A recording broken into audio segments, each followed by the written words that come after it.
Sumainyo ang Panginoon. Ang mabuting balita ng Panginoon ayon kay San Lucas.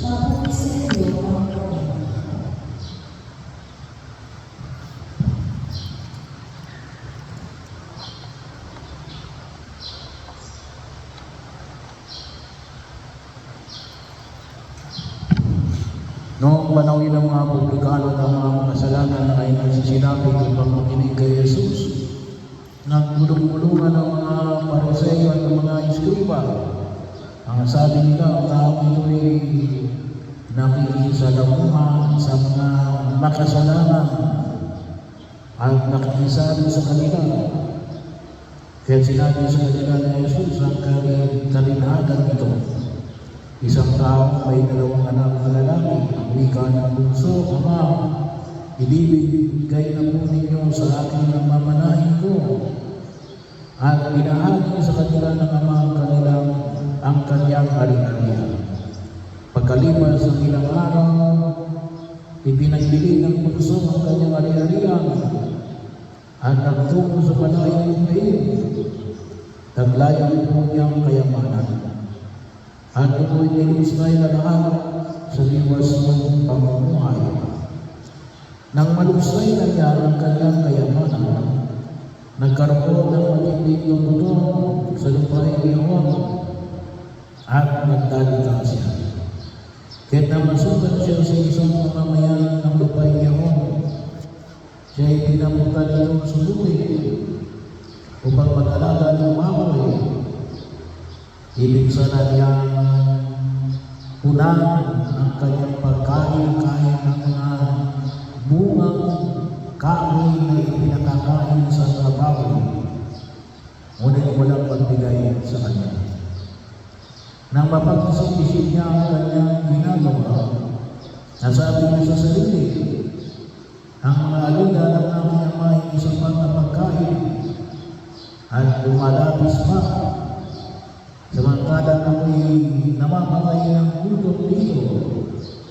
Babalik ako sa kanya sa sarili ko, Ama, nagkasala ako sa Diyos at sa inyo. Hindi na po ako karapat-dapat na pagawagin inyong anak. Ibilang na lamang ninyo ako isa sa inyong mga kanina. At tumingin siya at pumanuwag sa kanyang ama. Malayo pa natanawan ko siya ng iba at tinapis na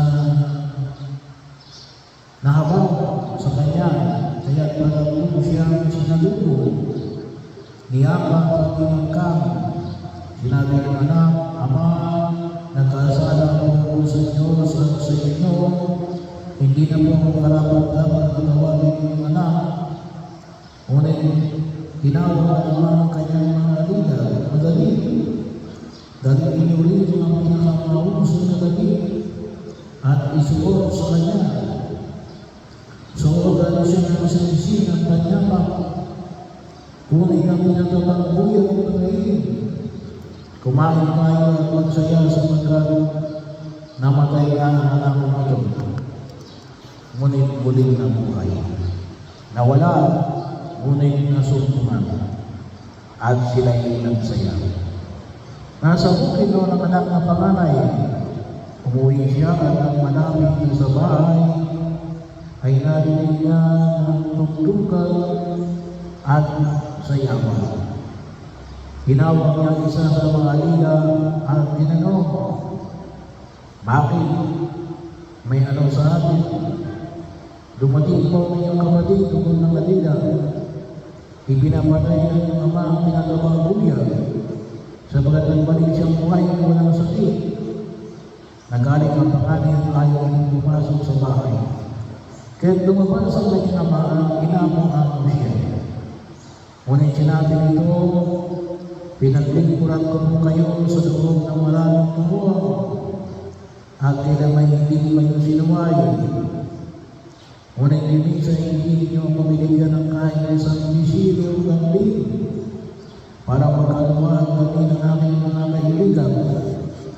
Subalit ang dumating ang anak ninyong lubusay ng inyong kabuhayan sa masasamang babae, ipinagpapayong Panginoon ang pinakababuyan.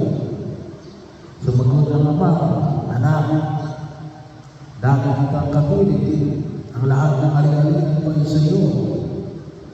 Ngunit dapat tayo siyang maganap, sabagat namatay na ang kapatid mo, ngunit hindi na buhay, nawala, ngunit nasunog na.